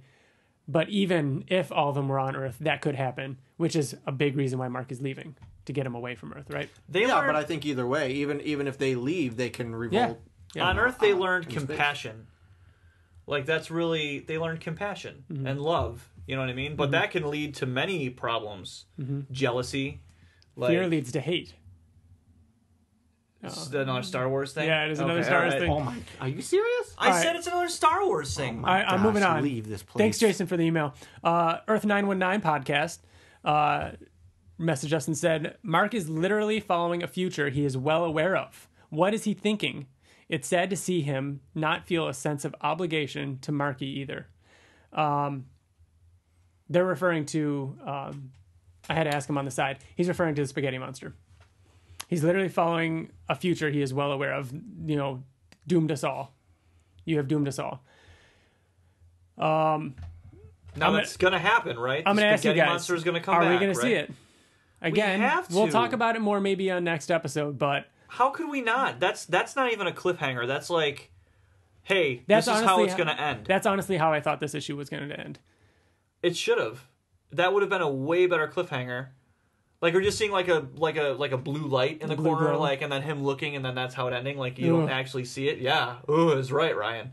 Oh, are you more excited about that? I'm gonna rewrite the last page. You write the last page and then the issue. Yeah. I have a message for what was it? Podcast 919? Earth 919. Earth 919. Logan just came to HBO, so I have it on DVR, currently recorded on. I thought you were actually going to say something like you watched it. And, were they the ones that asked you about it? Yeah. Yeah. So I will have watched that by the next time we. You better. I'm so excited for you to watch First half, very good. Second half, I'm done with it. Pretty bored. It didn't. God, it was so good. You're crazy. No. It looked like the Last of Us video game. All right. Anyways, Spaghetti Monster. It has to, and I will be mad if it does Will not. you be mad if it doesn't come back? 1,000%. Will you be mad if it doesn't even make an appearance? I would be furious. Really? Yes. I think it needs to. I am preparing myself to not see it. No, I would. I have a feeling that's one of the things mad. that Kirkman referred to when he said that there are plot holes. People view things as plot holes that he doesn't view as a plot hole. No. There are little things that people think, like the Battle Beast thing, that I could live with if that never came to fruition. Which is funny because we know for a fact that is. And I would be very mad. I would be mad about it, but I wouldn't like. I think the Space Racer thing is a plot hole thing that he's not going to. That's what he's referring to. But the clone helping the person up and cloning himself. That's a plot hole. But not even a plot hole. But so you think that he could have been referring to the fucking spaghetti monster? I'm preparing myself. Let me say that. How could you? No, I'm not. If it fucking happens, I'm flipping this table when we come in here. Yeah. Wait, if it does happen? If the spaghetti monster does not show up in the last issue, I'm flipping this table. Oh man. And that mic, and that computer. Good thing will we'll be know broken. before we record whether or not you're gonna flip the table. I will bolt it down. But I think for the final issue, you should buy me pizza. You still owe me pizza. Do you know that you still owe me fucking pizza? Oh my gosh. You owe me pizza. I want pizza. A whole pizza. Oh, sweetie. I did- No. I did go back and reread what the I don't have it in front of me, but I did go back today and reread what the Spaghetti Monster said, And it was You've doomed us all. Yeah, Very but not blatant. just that. But there was other things that it said, like, what was it? Things about, you have affected the world. Like there's some blatant things. I forgot what it was, but we'll talk more about it next episode because I feel like it does need to be touched on. I think it does. It does. We'll see. Do you think Mark is dumb for following that path? I mean, I don't think he has a choice. He can't go back. He made his decision. Do I think that he was? You're asking me about going back to reboot? Well, not not necessarily. Earth 919 says Mark is literally following a future he is well aware of. What is he thinking? I think it's the kind of thing where he can't help it. There's nothing he can do about it. He is in the future. Like, he is living it. And it's happening regardless. Yeah. You know? We got one last email from Jordan Gilbert. And he says, "Hey guys, great issue. Really, really good. I think I'm the only one who enjoyed this issue more than the Robot War." Hey, Jordan, I think I enjoyed this one more too. Anyways, he says, "It's kind of funny how 142 ended with him finding out about his son, and then 143 opens up with him doing another time jump. It's been 2 weeks since he spoke to him, and then finding out later that he never even told him it was his son. Do you guys think that the relationship will be dived into more the last issue, since this one ended with Anissa's husband saying they won't join Mark? Role swap like what they did in issue 2 with Nolan and Mark saying, 'Let me tell you where I really come from.' Again, yeah, I would love it if that happened." Jordan says, "I know it may not be huge, but it worries me as well with Eve constantly getting upset about Mark's choices. It's almost kind of selfish in my opinion, and I feel like she forgets that he is the emperor now. So he now has more responsibility than he ever has." And he says, "That 2-page splash of him in the garb with everyone bowing to him is so fucking cool. I hope she doesn't leave him over something stupid after all the trouble they went through. It would make me very disappointed if they split up. Didn't really understand Eve's comment about Tara being conceived either, since she wasn't a result of rape. let's not get ahead. Let's not forget. Well, she was saying like we don't have to tell him because it's not important, and we kind of covered that already. Anyways, Jordan says, let's not forget about Alan and Mark's exchange. Pretty sad their friendship is pretty much at an end, but they both have matured as leaders to understand that everything that did happen was for the greater good. Another thing I'm confused about is what does Mark mean when he says we might be needed out there? Thrag is dead. The coalition can go back to normal. What else is there really to do? Will he assign Viltrumites to defend planets as opposed to taking them over now? What are your guys' thoughts? Sorry for the long letter. There's just so much to talk about. I'm going to be really heartbroken reading the last issue in January. Love, Jordan.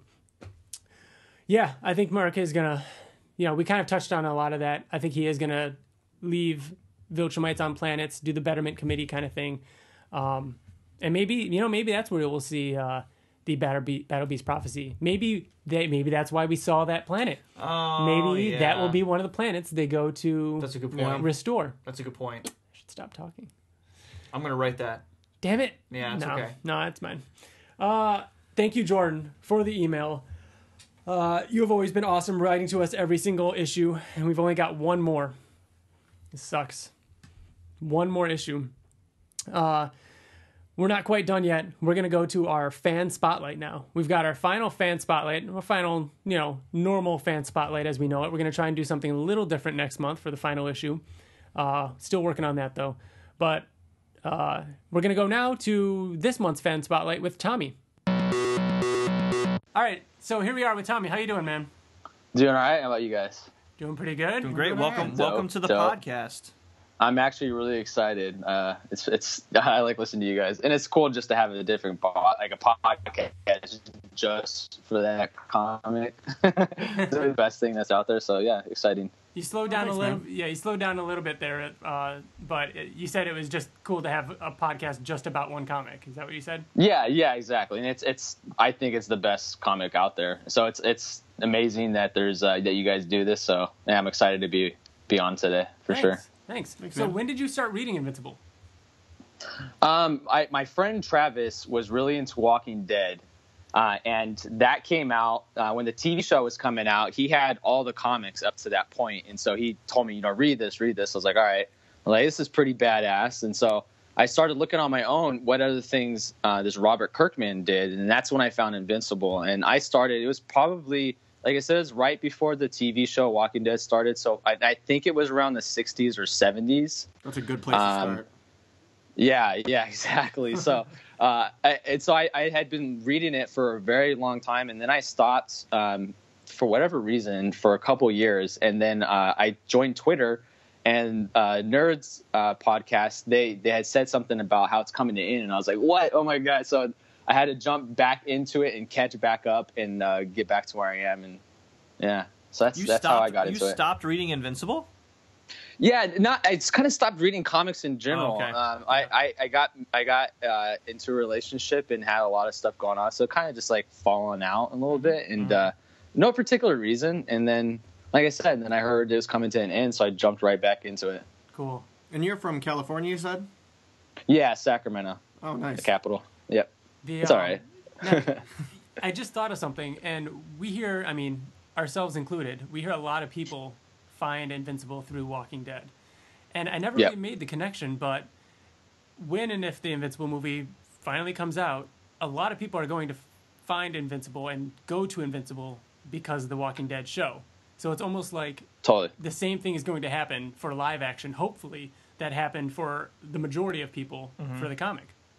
Yeah, I totally think so. I've gotten other people reading that comic because of Walking Dead as well. I'm like, do you like the TV show? I'm like, yeah, well, here, read this comic. And they'll read it. I'm like, okay, now read this one. It's kind of like a gateway to get them into Invincible. Because I feel like just slapping Invincible comic, unless you're like, a regular comic reader, I feel like it's kind of hard to get somebody to just read a random comic. To me, that's kind of a random comic. It's not from the big two publishers. So yeah, and when I talk to people, if I, tell them I do a podcast or something like that, or if I'm explaining to somebody what Invincible is, one of the first things I always say is, well, The Walking Dead, and it's a great introduction to get people to, It's a weird thing, too, that, like, the dynamic of Walking Dead, you kind of ask people who do read the comics if they started before or after the show.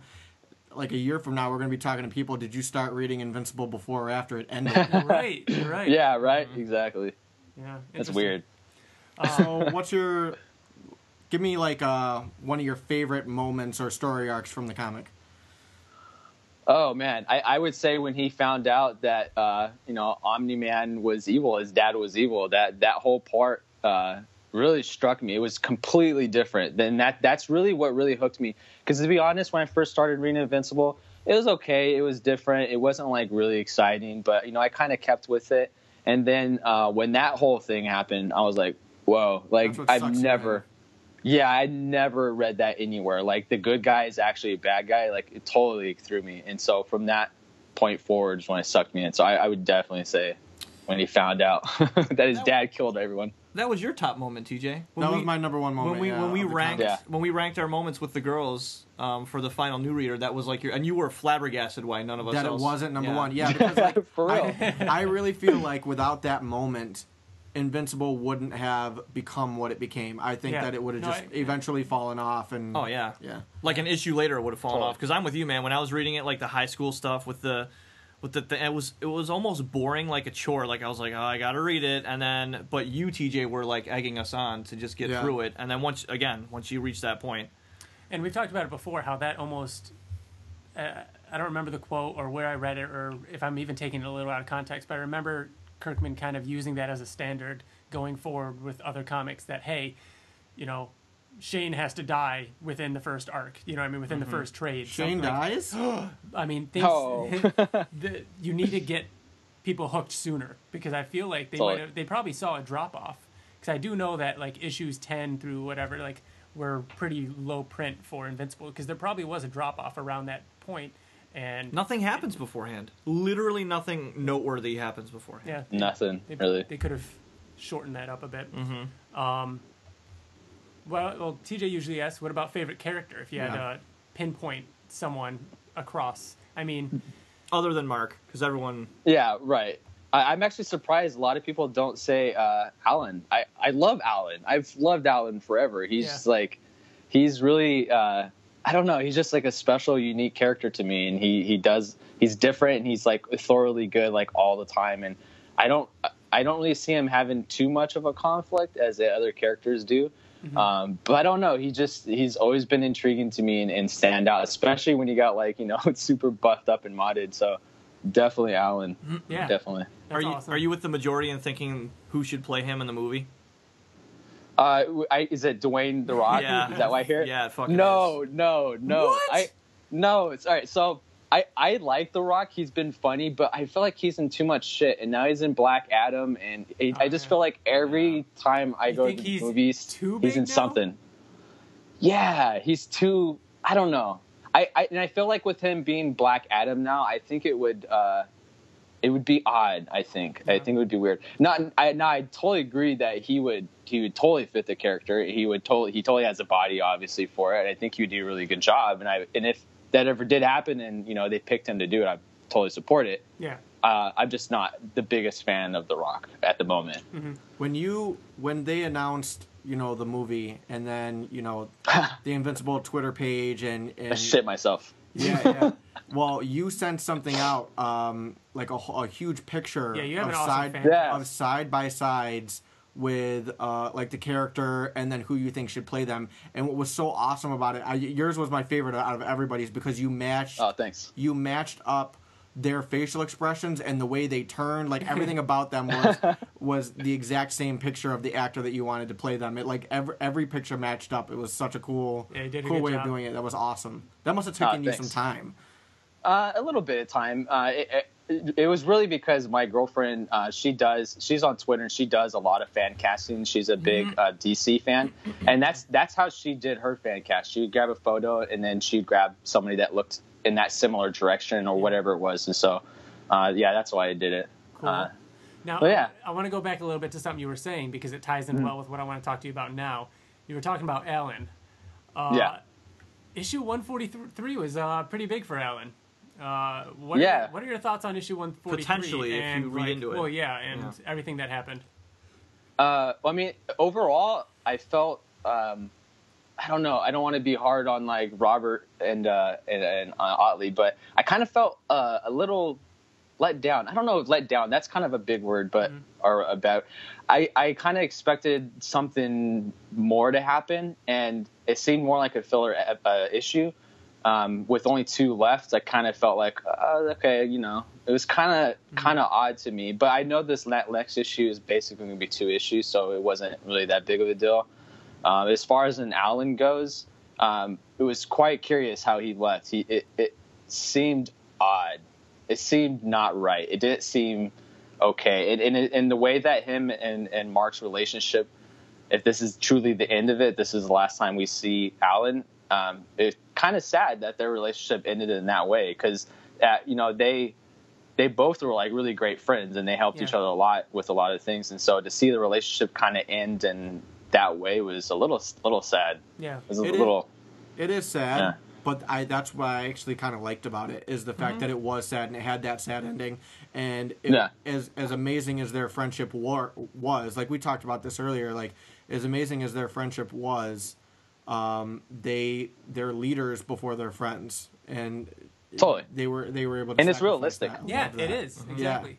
It's totally realistic, and I did appreciate it, even though it's sad, and I do appreciate it because it is totally realistic. Instead of being like, okay, buddy, good job, all right, I'll see you later, buddy, I love you, all right, you know, it was like really that's pretty much how it would happen. And that's one of the best things about Invincible, whether it's the, you know, Eve having an abortion or Nolan and Mark destroying a city because they're fighting. Like, Invincible has real consequences, and it's, you know, it's not afraid to hold back in things like this. And I think this was a very mature thing to do, and I thought it was pretty cool. So I liked that a lot. But, so what are your predictions going forward? So 144 double size. We only got 1 issue. That's it. Now, what you were saying before, though, and kind of your, you know, somewhat disappointment, I mean, that was, you know, you'll know when you hear the episode. A couple people wrote in, and that seemed to be kind of the vibe. I get it, we were a little split on it, on how we felt. But, and I can see where you're coming from. I think this would have been an amazing, I love this issue. I think it would have been an even better issue if it had been the 3rd to last. You know what I mean? Like, yeah, it totally. Feels like it created too much story. It created too many story possibilities for the 2nd to last issue. But in a way, like what Tommy just said, the next issue is kind of 2 issues, so it kind of is a 3rd to last. But yeah, I know. We'll see. But yeah, so we only got 1 issue left. What are your hopes and dreams? Well, it's a lot to fit in. Like my previous prediction is, I know it was a lot, and it was kind of just fun to just make that prediction and kind of like elaborate on a lot of stuff and a lot of details. I don't think any of that really is going to come to. I see now why the Viltrumites weren't in the future with the king. Obviously, they leave the planet. I wasn't expecting all of them to leave. I kind of thought Mark would leave with his kids, not all of them. I know. And so I'm completely lost, to be honest. I really have no idea. And Battle Beast 2 Junior, or whatever we call him, I don't understand how he's going to fit in, because I really expected him to be in this issue, and he wasn't. So now I'm like, what's he got to do with this? Because Robert said they're going to tie that up. And so to be honest, and it's a good thing, I'm completely lost, and I'm going to be surprised on the ending. And I'm actually kind of happy about that. That's how I feel. Yeah. I don't know what's going to happen. Which is exciting, which is, like I said earlier in the podcast, I that's one of the reasons why I loved this issue, was because we really had no idea what was going to happen. You know, like, this was the first time, like, where things weren't, you know, laid out in front of us saying, you know, what was going to happen. Totally. That is exciting for the end. It also is a little nerve-wracking, because we're you know, we want it to be good, and it's got a lot to do in this last issue. I still firmly believe the spaghetti alien or monster, I really think he's going to have a part in it. And to be honest, if he doesn't, I'll be slightly disappointed because of how that whole thing was built up. I really feel like there has to be some meaning behind that, aside from just the whole joke of the parody of like doing a reboot. You know what I mean? I have to believe that there's more to that than just that. We're all in agreement. We touched on it briefly on this episode, but I think next episode of the podcast, we're going to dive in a little bit deeper on what Spaghetti Monster could mean or whatnot, because after that, we're going to know. So it is interesting, though, now that I'm thinking about it. Ryan Ottley did tweet out not too long ago a picture of the Spaghetti Monster and said the Spaghetti Monster needs his own series or something like that.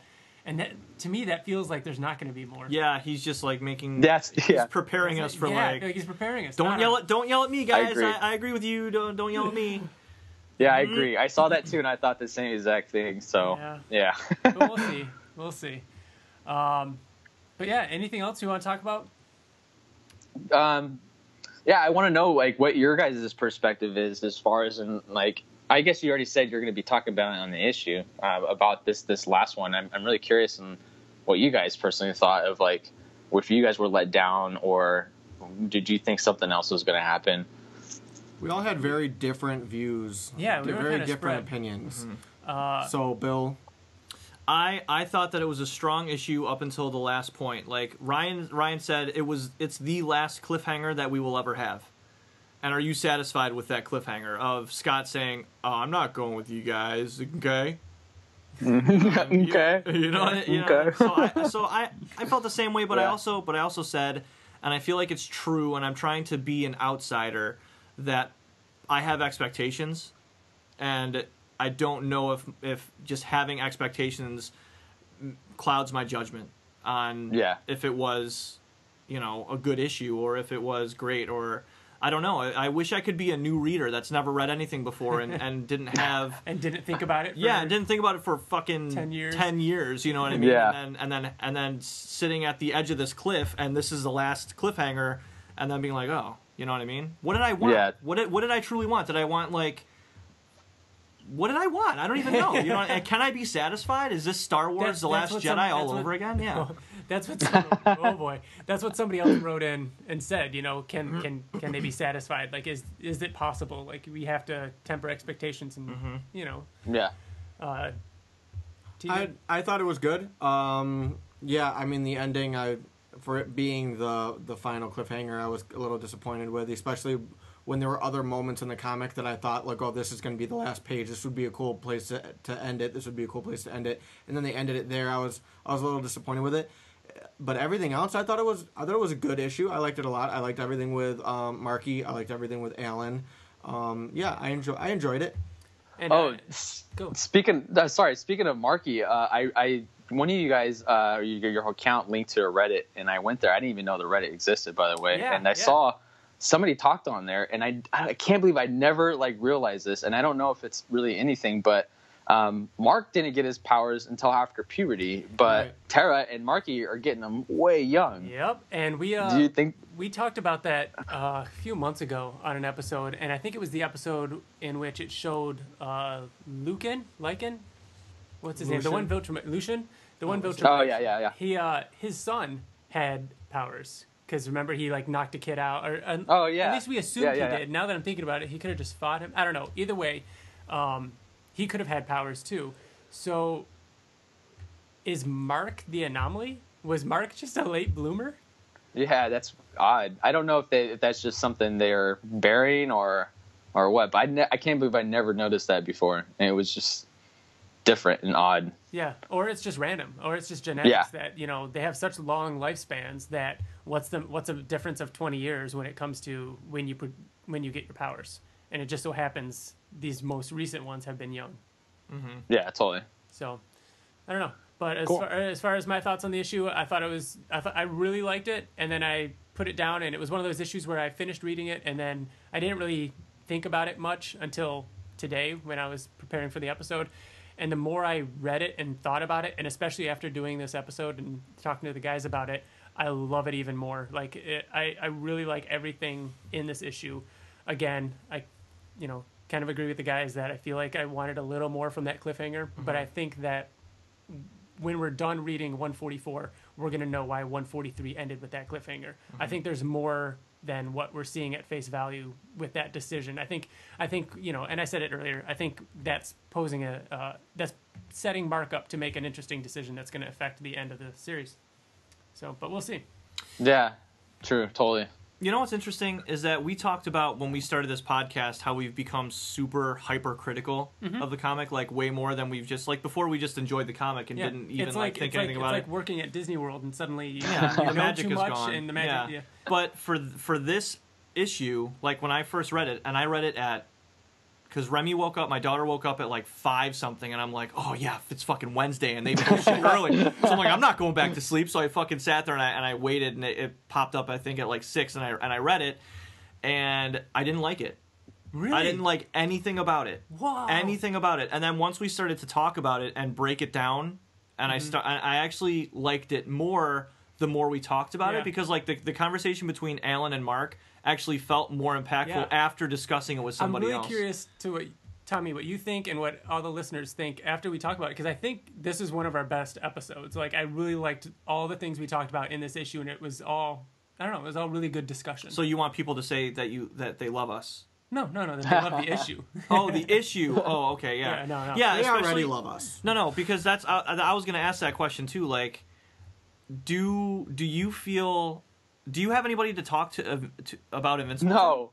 No. Yeah. I've gotten some people to read, like a couple people at work. I've gotten them to read it, but they didn't go all the way through. They got past the Ultraman War, but I literally have nobody what the fuck? that I know. Yeah, they got through the war and then they kind of just stopped reading, and just in general because they're not big comic fans. I don't have a lot of friends that are really into comics, so like I have all this Invincible stuff. My friends, I have like no idea what it is. Like today, I told them like they wanted to go watch Star Wars. I've already seen it, and I was like, I would, but I'm doing this podcast for the Invincible comic, and they just call me names and laugh at me because they don't have any idea. And I try to get them into it. They just not really what, into though? it. So. In a couple years, exactly. That's what every time that I'm at my real job and I talk about the podcast or I'm listening to them, they're like, "Oh, you're so." I'm like, "Yeah, just fucking wait." Because do you watch The Walking Dead? And they're like, yeah. I'm like, well, 7 years ago when I told you to read the comic book, you laughed at me. And what are you doing now? So 7 years ago when you bought issue 1. You know? Jeez. Mm-hmm. But yeah. Yeah. That's kind of bummer because I get really excited. So I Twitter is my outlet to kind of get my excitement out about it and see what everybody else is saying. And that's the thing. I almost envy that because I want to talk more about little things, but I want to save it for the podcast too. Mm-hmm. But we'll like see. that's what we all used to like, text or talk or next time. We literally have gotten so good at just ignoring each other until the next time that new comic comes out. We didn't speak at all until today. As soon as we sat down, Bill started mentioning like calling this issue kind of boring. Yeah, making little statements. Until that point, I had no idea what he thought of this issue. So. Yeah. That's really cool though. Keep all your thoughts together and fresh for the show. That's awesome. I don't read the Invincible Reddit the day before we record because I don't want to know what other people are saying until I want it to be our thoughts. You want your opinion to be your own. Yeah. I mean, after this, I'll go and read everything, and But going back, I think it's important to discuss issues. Like you said, we want the three of us to come in here with our own opinions, but that's not meaning to say that our opinions can't change. We're not closed-minded. Like you said, when I was about to say, when you came in, you said it was boring, it wasn't that great until we talked about it, and now you like it more. Mm-hmm. Yeah. No, I totally agree. I mean, I usually read an issue twice, sometimes 3 times, and I haven't done it yet, and I planned on it, but your guys' discussion about it, and I definitely, after listening to the show, I'm going to go back and read it again, and it's nice to hear other perspectives because then you can go back and see it in those viewpoints, and it does change the issue. That was always one of the coolest things about doing New Reader with the girls is seeing perspectives of people who've never read it before. But what was I about to say? I want everybody to go back and reread at least the end of all things leading up. I want to know what people think of, how the first half played out, how, Mark's plan and how the lead up to the fight with Thrag felt, now that we can read it as one volume. Are you saying before the last issue comes out? Yeah. I feel like I don't want to do that until like maybe the week of. Because I want it to be super fresh. That too. That's fine. No, I'm just saying, like, I think it'll be cool now that we can read the entire thing and see, like, earlier, I didn't bring it up, but on the podcast I was going to mention, do you think, and I know we're going a little long, we'll wrap this up soon, but do you think that long time ago when Robert Kirkman was dealing with the blowback from the rape issue and him saying, like, don't worry, I have a plan, I know where I'm going with this, all that time ago was the intention for Mark to have a son that he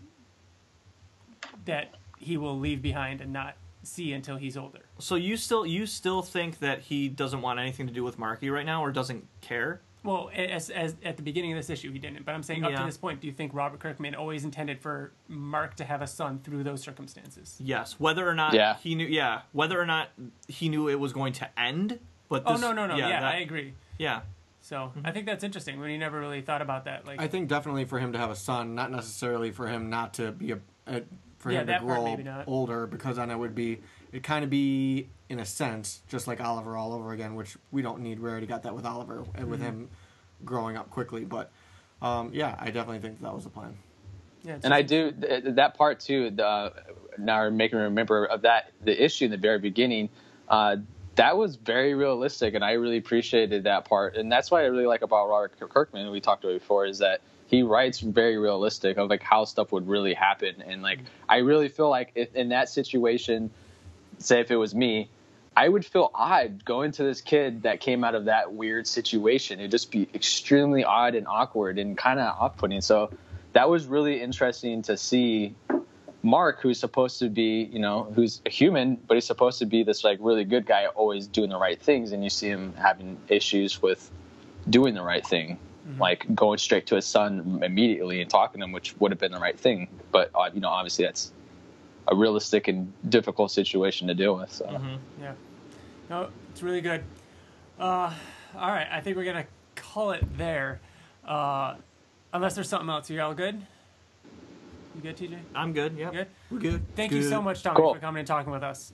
Thanks, guys. Appreciate it. We'll stay in touch. We're going to be talking to you more. I'm excited to see what you think of the end. No, yeah. But we'll be talking more. Thanks again for coming on the show.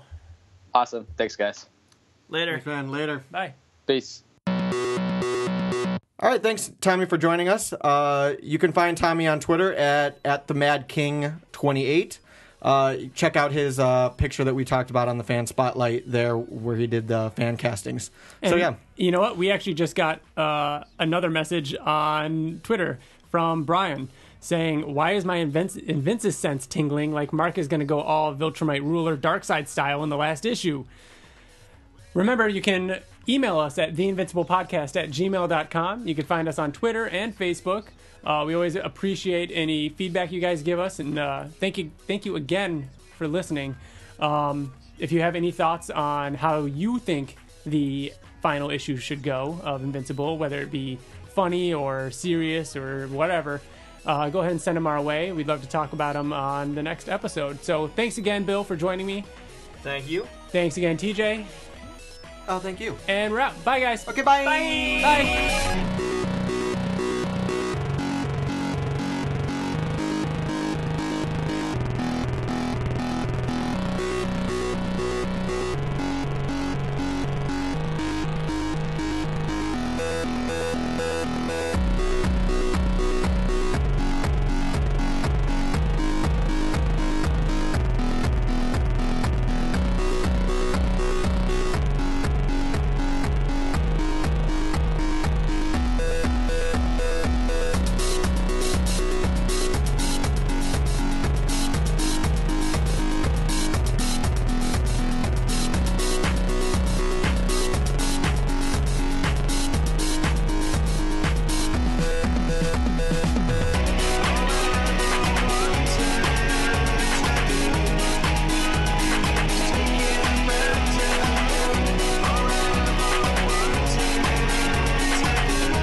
Sweetie, no.